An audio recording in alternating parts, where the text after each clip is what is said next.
Has this ever happened to you? Hey, Cooper. So, I know you're a collector, and you have a pretty big collection of games already. And so for Christmas, I wanted to get you something that you might like. And I picked up this copy of Animal Crossing at a local game store that, it's one of my favorite games from, like, the old days. So, do you like it? Oh. Merry Christmas. Double it and give it to the next person. Can I just, like, get the cash value instead? You got the receipt with this, right? Sometimes buying for a gamer or a collector can be hard. So today we're going to give you some tips hopefully you can use to make your holiday shopping a little bit easier this year. We get a massive amount of trades coming through the store. This is just stuff from over this past weekend. So if we're looking for items, we get to see so much variety every day, and it makes it a little bit easier if we're trying to pick out gifts for our friends. And a lot of our friends are gamers and collectors, so often we are grabbing stuff from the store here for Christmas gifts. But if you don't work at a game store or you don't go to the game store every day, you're not going to be able to see this kind of variety coming through that is continuously cycling, different titles and stuff like that. If you're just going to the game store once, it can be a little bit difficult to kind of figure out exactly what you want to get, especially if it's for a gift.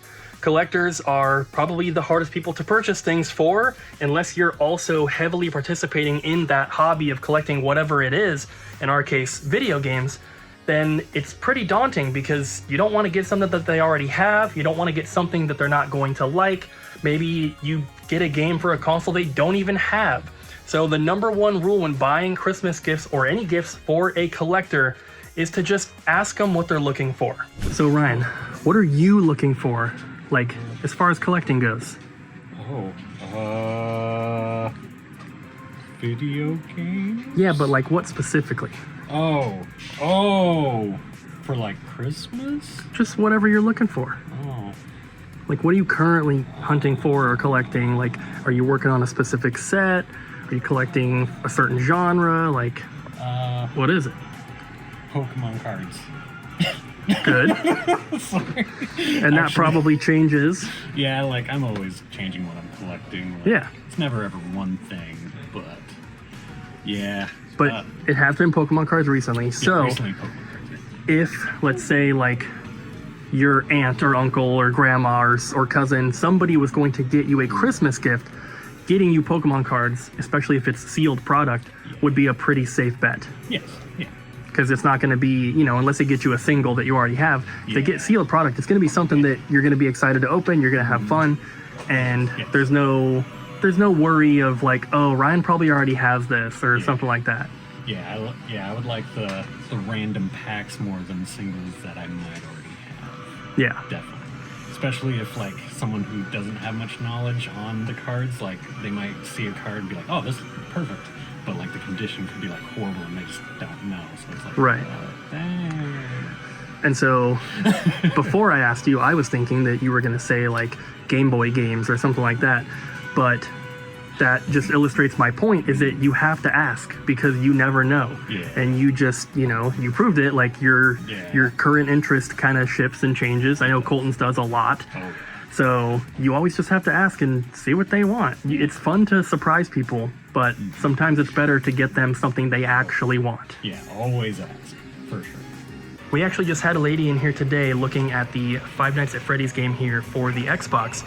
And she just came in, she was like, do you guys have anything Five Nights at Freddy's? And I'm like, well, we have this one game, we have the candy tins, and we have a drink.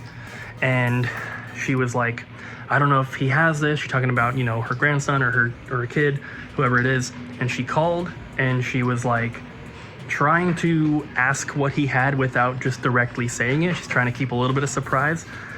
Turns out that they already had it, so she didn't buy it, and that's a good tip because, like we said, you don't want to buy something somebody already has.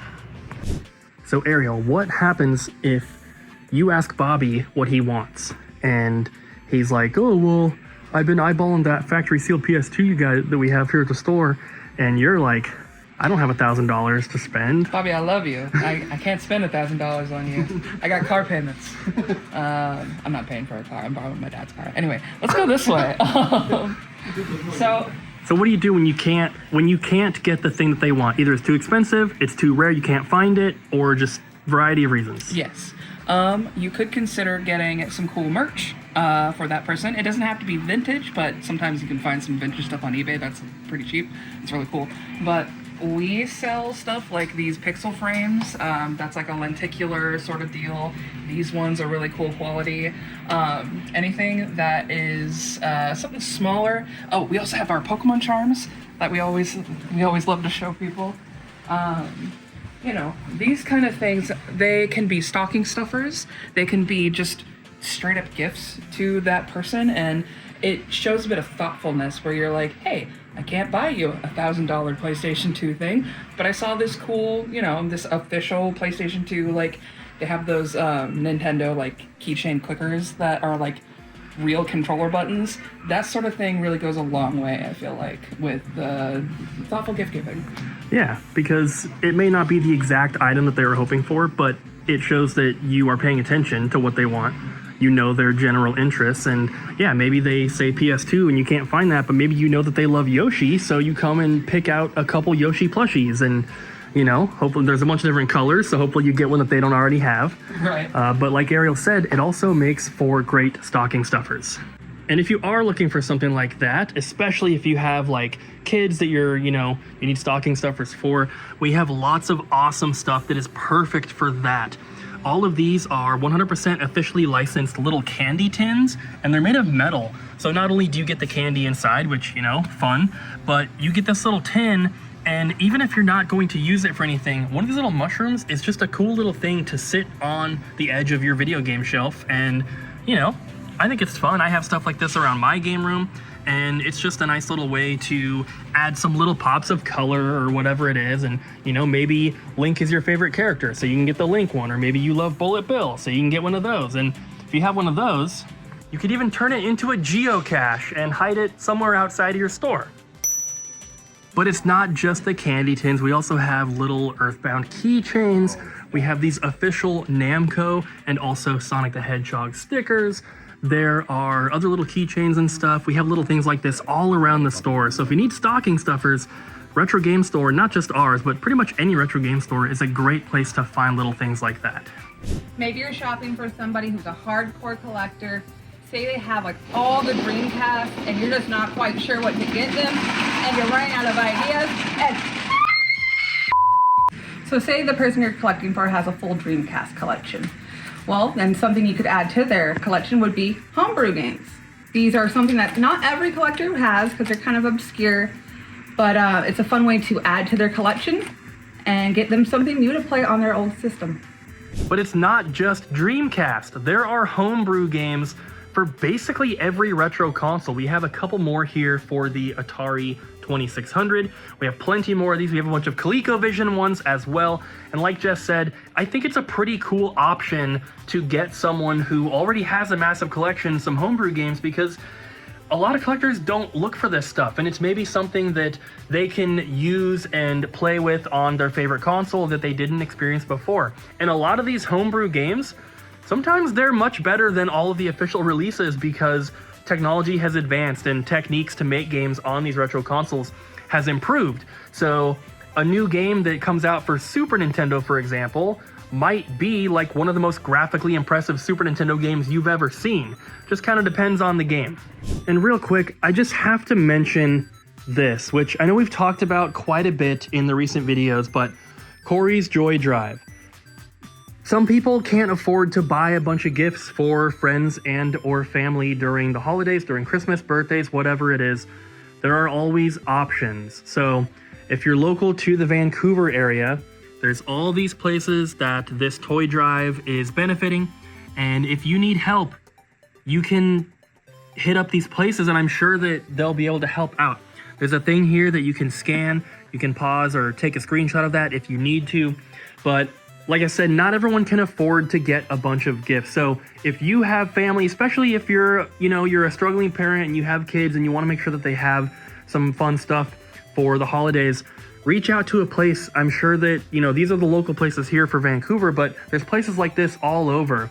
And people obviously are willing to help and make sure that kids can at least get something for Christmas, even if parents are struggling and times are tough because money's tight, things are expensive, And it's just kind of like that for like everything right now. So there are places that are willing to help. And not only have we overflowed these 4 bins here, but we also have this stack of stuff that people have dropped off. And back in here, there is even more.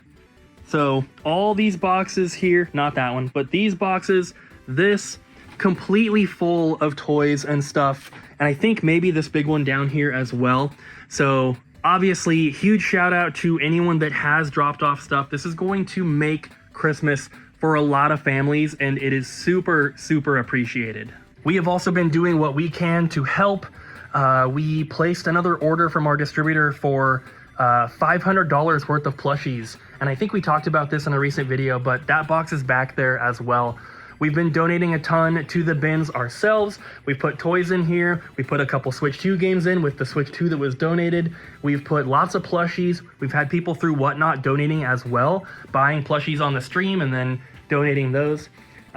So yeah, this is gonna be pretty awesome. I think this will be the most stuff that we've ever been able to get together for a toy drive, because we've done plenty of these over the years, but I think this is the biggest one yet. And this is happening in part due to you guys. So thank you so much for anyone that has donated. We are now officially closed, guys. I'm the last one here. And I wanted to leave you guys with one more tip that I think will be very helpful for anyone trying to buy for someone that's tough to buy for. And that is that sometimes the best gift for someone is a gift card. But you don't have to make it super basic. You don't just have to go to the grocery store and pick out a Walmart or a Target gift card or an Amazon gift card. Especially if you're buying for someone who is a collector, whether that is Pokemon cards, video games, movies, comic books, whatever it is, go to one of your local stores and get a gift card from them. Tell them, maybe it's a place that the person you're buying for already visits. Maybe it's a place that they've never even heard of. But to make it special, go with them to that store so that they can spend their thing. Especially if you are a parent or a grandparent or something like that.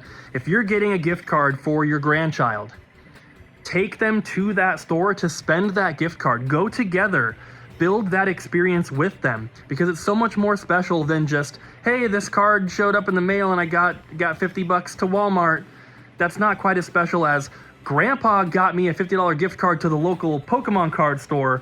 He took me there, shopped with me, we got a bunch of packs, and we opened them together.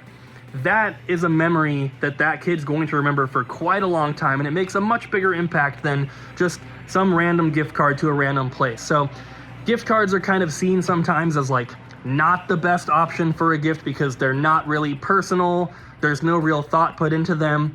But I think where you get the gift card from and how you give it to the person and you know, how you do that really can make a difference and can make a gift card a pretty special gift. So thank you guys so much for watching. I hope you enjoyed the video, and we'll see you guys tomorrow.